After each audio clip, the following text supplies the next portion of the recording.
Hey guys, this is Varsha and welcome to VSP classes. बाल विकास यानी कि चाइल्ड डेवलपमेंट में जो एक प्रैक्टिस का हमारा क्रम चल रहा था, प्रैक्टिस सेट का, उसमें आज हम सीडीपी प्रैक्टिस सेट 5 पे बात करने वाले हैं। इसके पहले हमने 4 कंप्लीट कर लिए हैं, 4 प्रैक्टिस सेट हमने कर लिए हैं। उसमें टॉप 15 मोस्ट इम्पॉर्टेंट क्वेश्चन है। ये ऐसे क्वेश्चन होंगे या तो ये प्रीवियस ईयर में पूछे गए हैं और या तो इनके पूछे जाने की बहुत अधिक संभावना है। तो ये आपके आने वाले एग्जाम में आपकी बहुत मदद करने वाले हैं, जैसे REET, UP TET, super TET, KVS, DSSB, यानी कि जिसमें सीडीपी बाल विकास एवं शिक्षा शास्त्र पूछे जाते हैं। तो क्वेश्चन जो बनकर आते हैं, जो क्वेश्चन का लेवल होता है वो कुछ इसी तरह का होता है। तो आप ये वीडियो ज़रूर देखिएगा और पूरा देखिएगा और लास्ट में कमेंट करके ज़रूर बताइएगा कि आपके कितने क्वेश्चन सही हुए हैं। और हाँ, सबसे ज़रूरी बात, अगर आपको ये वीडियो पसंद आएगा तो वीडियो को लाइक और शेयर कर दीजिएगा। आइए शुरू करते हैं हमारा पहला क्वेश्चन। पहला क्वेश्चन है वंशानुक्रम एवं वातावरण से, यानी कि हेरिडिटी और एनवायरनमेंट जो होता है उसके संबंध का व्यक्ति की वृद्धि पर प्रभाव निम्न में से किसके अनुसार होता है। तो देखिए, हम सब जानते हैं कि वंशानुक्रम एवं वातावरण ये दोनों एक व्यक्ति के, एक बच्चे के, एक बालक की वृद्धि पर जो होती है ये बहुत ही ज़्यादा असरकारी होती है, बहुत ही ज़्यादा प्रभाव डालती है। तो ये कैसे डालती है इसको बताना है। वातावरण व्यक्ति को प्रभावित करता है। क्या सिर्फ वातावरण ही व्यक्ति को प्रभावित करता है? वंशानुक्रम व्यक्ति को प्रभावित करता है, या वंशानुक्रम प्लस वातावरण व्यक्ति को प्रभावित करता है, या वंशानुक्रम व वातावरण व्यक्ति को प्रभावित करता है? ठीक है, तो वेरी वेरी इंपॉर्टेंट क्वेश्चन सबसे पहले मैं बता दूं।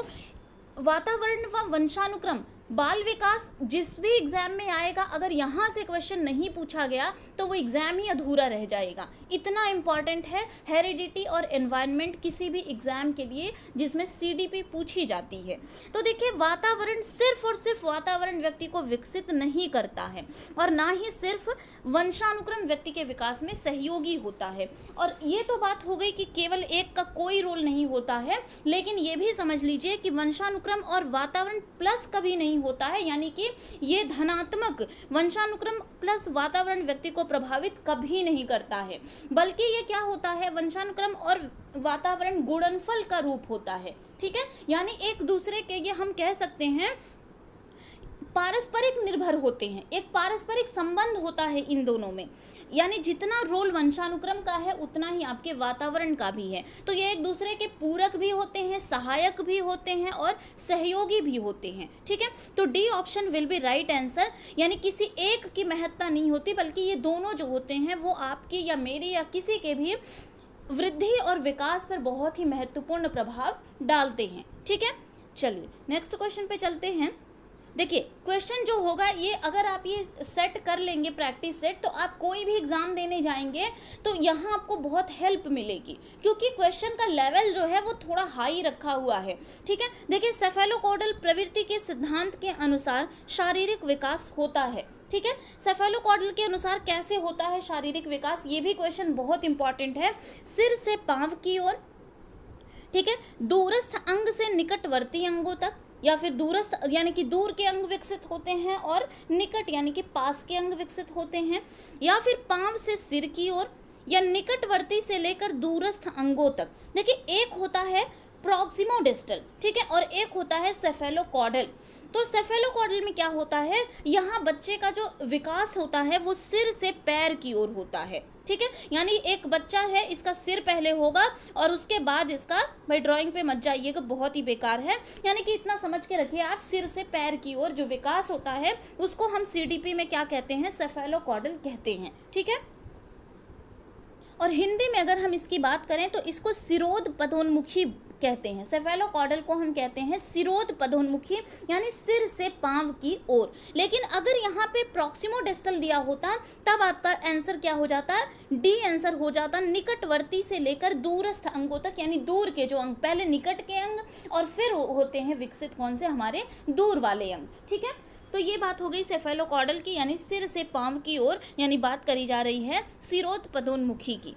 ऑल राइट, चलिए नेक्स्ट क्वेश्चन पे चलते हैं। निम्नलिखित में से कौन सूक्ष्म गतिक कौशल का एक उदाहरण है? सूक्ष्म गतिक कौशल यानी कि फाइन मोटर स्किल्स क्या है? ठीक है, 4 ऑप्शन आप लोगों के सामने है, आपको इसमें से छांटना है कि कौन सा फाइन मोटर स्किल है, दौड़ना, चढ़ना, लिखना या फिर कूदना। देखिए सबसे पहले मैं बता दूं कि फाइन मोटर स्किल होते क्या हैं, यानी कि सूक्ष्म गतिक कौशल होते क्या हैं। इसमें जो छोटी छोटी हमारी मांसपेशियां होती हैं, जो छोटे छोटे मसल्स होते हैं, उनका एक तरीके से समन्वय होता है, ठीक है, समन्वय उनका हो जाता है, कोऑर्डिनेशन हो जाता है, ठीक। तो देखिए छोटी छोटी मसल्स हमारी किस में यूज होंगी, दौड़ने में तो नहीं होंगी, चढ़ने में भी नहीं होंगी, ना ही कूदने में होंगी, ठीक है। यूज किस में होंगी, लिखने में। फाइन मोटर स्किल का यूज किस में होता है, लिखने में, ठीक है।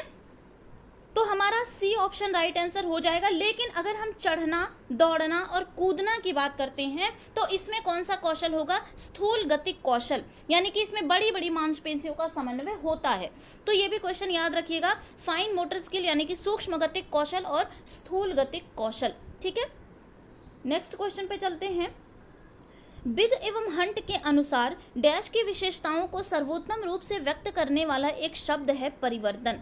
यानी कि बिग एवं हंट की परिभाषा एक समझ लीजिए, इनके अनुसार है कि किसके विशेषताओं को सर्वोत्तम रूप से व्यक्त करने वाला शब्द जो है वो क्या है, परिवर्तन है।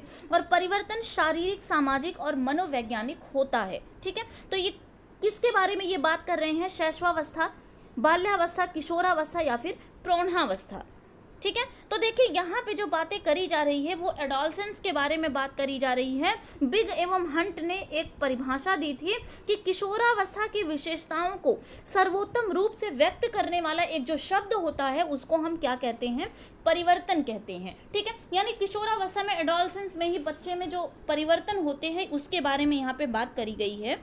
तो देखिए जब चेंजेस की बात करी जाए, यानी कि परिवर्तन की बात आ जाए, तो यहाँ पे क्या हो जाएगा, किशोरावस्था राइट आंसर हो जाएगा, एडोलसेंस राइट आंसर हो जाएगा।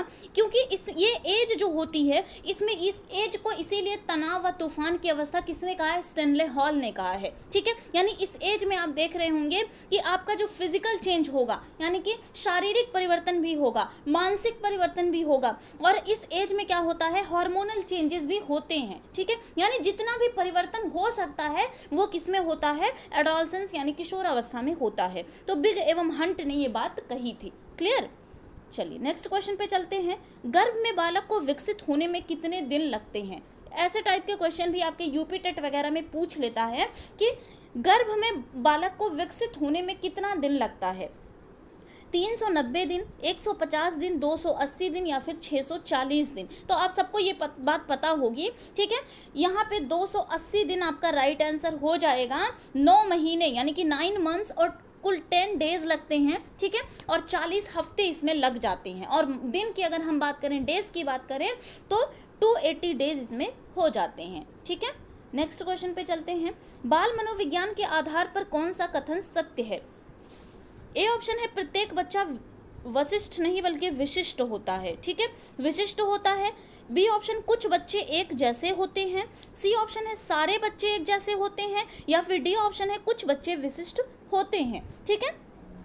तो देखिए बाल मनोविज्ञान के अनुसार ये बात जो है कि प्रत्येक बच्चा विशिष्ट होता है, हर एक बच्चा अपने आप में क्या होता है, विशिष्ट होता है। अब ये किसके अनुसार, किसके लिए होता है, तो ये इंडिविजुअल डिफरेंसेस के कारण जो होता है, हर एक बच्चे में कुछ ना कुछ योग्यता पाई जाएगी, कुछ ना कुछ क्षमता पाई जाती है, ठीक है। और यही इंडिविजुअल डिफरेंसेस के कारण ही जो ट्विंस होते हैं, यानी जो जुड़वा बच्चे होते हैं, उनमें भी कुछ ना कुछ समानताएं देखने को मिल जाती हैं, ठीक है। तो हर एक बच्चा अपने आप में विशिष्ट होता है। कुछ बच्चे एक जैसे नहीं होते और सारे बच्चे भी एक जैसे नहीं होते, और कुछ बच्चे ही विशिष्ट होते हैं, ये भी बात गलत है, ठीक है।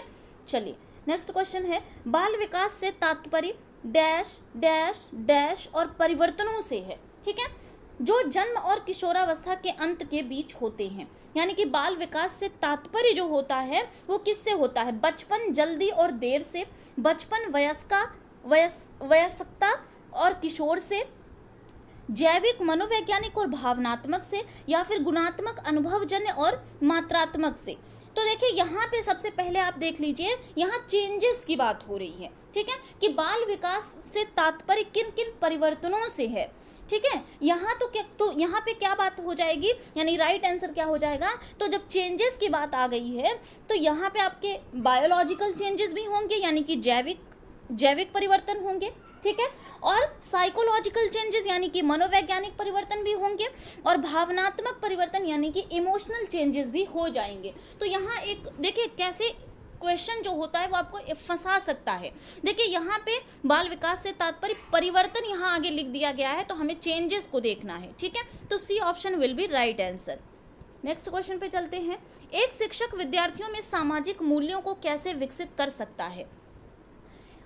उन्हें अच्छी कहानियां सुनाकर, बी ऑप्शन है आदर्श रूप से बर्ताव करके, सी ऑप्शन है महान व्यक्तियों के बारे में बता करके, या फिर डी ऑप्शन है अनुशासन की अनुभूति को विकसित करके। देखिए बच्चे जो होते हैं वो कहानियों से, ठीक है, कहानियों से वो प्रभावित हो सकते हैं, महान व्यक्ति किसी के बारे में बताकर या फिर उनके अंदर एक अनुशासन उत्पन्न करके आप किसी चीज़ को नहीं सिखा सकते, बल्कि बच्चे क्या करते हैं, बच्चे अनुकरण करते हैं, ठीक है। आपको देख के वो उसी तरह का कार्य करेंगे। तो बेहतर क्या होगा कि आदर्श रूप से बर्ताव करके, जब आप आदर्श रूप से बर्ताव करेंगे तो बच्चे आपको देखकर क्या कर लेंगे, उनके अंदर सामाजिक मूल्य खुद ब खुद विकसित हो जाएंगे, ठीक है। चलिए नेक्स्ट क्वेश्चन पे चलते हैं। वेरी वेरी इंपॉर्टेंट क्वेश्चन है। संज्ञानात्मक विकास के 4 चरणों संवेदी पेशी अवस्था, पूर्व संक्रियात्मक अवस्था, स्थूल संक्रियात्मक अवस्था और औपचारिक संक्रियात्मक अवस्था की पहचान किसके द्वारा की गई है? ठीक है, हरलॉक द्वारा, वुडवर्थ द्वारा, प्याजे द्वारा या फिर कोहेलबर्ग द्वारा। तो देखिए संज्ञानात्मक विकास के जो 4 चरण हैं ये किसने दिया था? तो ये आप सबको पता होगा, जिनको नहीं पता है प्लीज़ वो पता कर लें क्योंकि ये सीडीपी में बहुत इंपॉर्टेंट है, ठीक है। तो ये प्याजे द्वारा ये 4 अवस्थाएं जो संज्ञानात्मक की हैं, 4 स्टेजेस जो है वो प्याजे ने दी थी, ठीक है। तो अगर आपने प्याजे वाला वीडियो नहीं देखा है तो प्लीज़ देख लीजिएगा, डिस्क्रिप्शन बॉक्स में आपको लिंक भी मिल जाएगा। चलिए नेक्स्ट क्वेश्चन पे चलते हैं। अधिगम क्षमता निम्नलिखित में से किससे प्रभावित नहीं होती है? नहीं होती है ये पूछा है। आनुवंशिकता के द्वारा नहीं होती, वातावरण के द्वारा नहीं होती, राष्ट्रीयता के द्वारा नहीं होती, या फिर प्रशिक्षण या शिक्षण के द्वारा नहीं होती है, ठीक है। तो देखिए अधिगम क्षमता जो होती है यानी कि सीखने की जो क्षमता होती है वो आनुवंशिकता, इसमें हेरिडिटी भी मेन रोल अदा करती है, ठीक है। वातावरण आपको कैसा मिलेगा ये भी बहुत इंपॉर्टेंट है, लेकिन इसमें राष्ट्रीयता का कोई रोल नहीं है कि आप कहाँ से हैं, ठीक है, इसका कोई रोल नहीं है। बाकी आपको प्रशिक्षण यानी कि शिक्षण कैसे मिल रहा है ये भी बहुत इंपॉर्टेंट होता है अधिगम क्षमता के लिए, ठीक है। तो इसमें पूछा गया है कौन सा प्रभावित नहीं है, तो C option will be right answer. राष्ट्रीयता यहाँ पे सही आंसर हो जाएगा। नेक्स्ट क्वेश्चन पे चलते हैं। किस अधिगम मनोवैज्ञानिक ने बाल अधिगम विकास में पुरस्कार को महत्व नहीं दिया है? ए ऑप्शन है गुथरी, बी ऑप्शन है पावलाव, सी ऑप्शन है स्किनर और डी ऑप्शन है थॉर्नडाइक।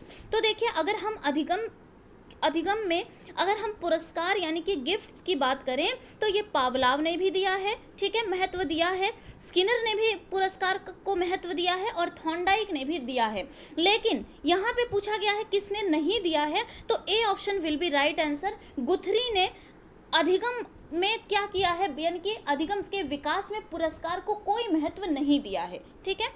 नेक्स्ट क्वेश्चन पे चलते हैं। सीखने की प्रक्रिया को प्रभावित करने वाले कारक कौन कौन से हैं?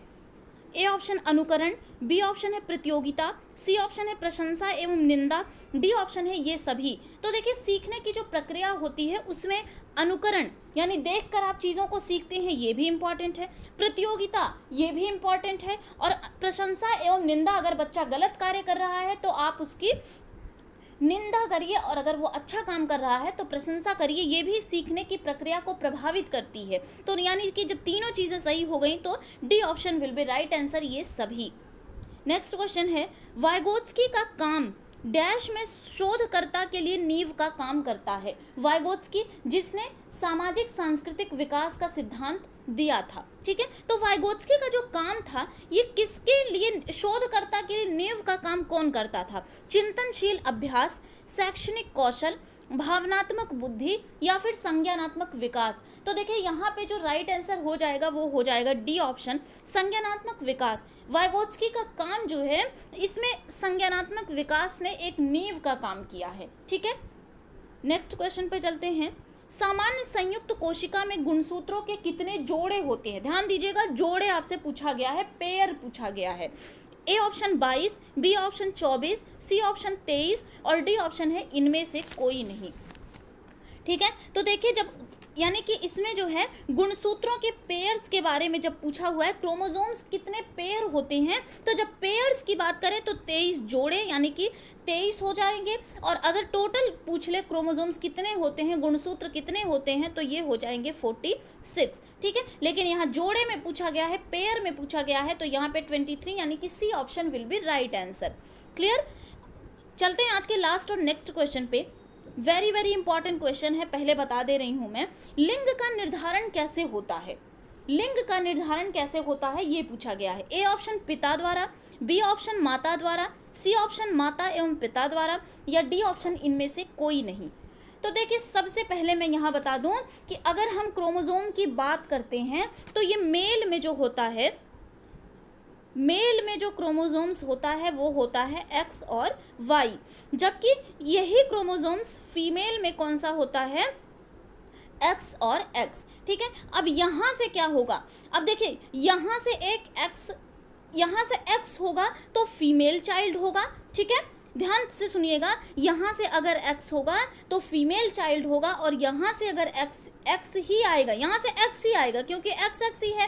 ठीक है, तो यहाँ वाई है तो मेल चाइल्ड होगा, यानी कि लिंग का निर्धारण। अब देखिए यहाँ से अगर एक्स आएगा तो फीमेल चाइल्ड होगा और अगर वाई होगा तो कौन होगा, मेल चाइल्ड होगा। तो कह सकते हैं कि लिंग का निर्धारण कौन करता है, क्योंकि यहाँ से तो सिर्फ एक्स ही आएगा। ठीक है, तो लिंग का निर्धारण कौन करता है, पिता द्वारा होता है। ठीक है, आ गई बात समझ में। मेल में एक्स वाई क्रोमोसोम्स होते हैं और फीमेल में एक्स और एक्स होते हैं, तो यहाँ से फीमेल से क्या होगा, एक्स ही आएगा। ठीक है, यानी ये तो लिंग का निर्धारण कर नहीं सकती, लेकिन फीमेल में अगर एक्स होगा तो फीमेल चाइल्ड, सॉरी मेल से अगर एक्स होगा तो फीमेल चाइल्ड होगा और अगर वाई होगा तो मेल चाइल्ड होगा। तो हम कह सकते हैं कि लिंग का निर्धारण जो होता है वो पिता द्वारा होता है। ठीक है, तो ये थे आज के 2015 क्वेश्चन। मोस्ट इंपॉर्टेंट क्वेश्चन थे ये, जो आने वाले एग्जाम में बहुत ही मदद करेंगे आपके, यानी कि कुछ इसी टाइप का क्वेश्चन आपको एग्जाम हॉल में भी मिल सकता है, चाहे आप यूपी टेट का फॉर्म भरेंगे या फिर आप रीट का, बहुत जल्द आप रीट का एग्जाम देने जाने वाले हैं उसमें, या फिर आप सुपर टेट कोई सा भी एग्जाम देंगे जिसमें सीडीपी पूछी जाती है, तो कुछ इसी टाइप के क्वेश्चन आपको मिलेंगे। ठीक है, इसलिए अगर वीडियो पसंद आया होगा तो प्लीज़ लाइक और शेयर कर दीजिएगा और चैनल को सब्सक्राइब कर दीजिएगा, बेल आइकन को प्रेस कर लीजिएगा ताकि ऐसे ही वीडियोस की लेटेस्ट नोटिफिकेशन आपको मिलती रहे। मिलते हैं नेक्स्ट वीडियो में। Thank you.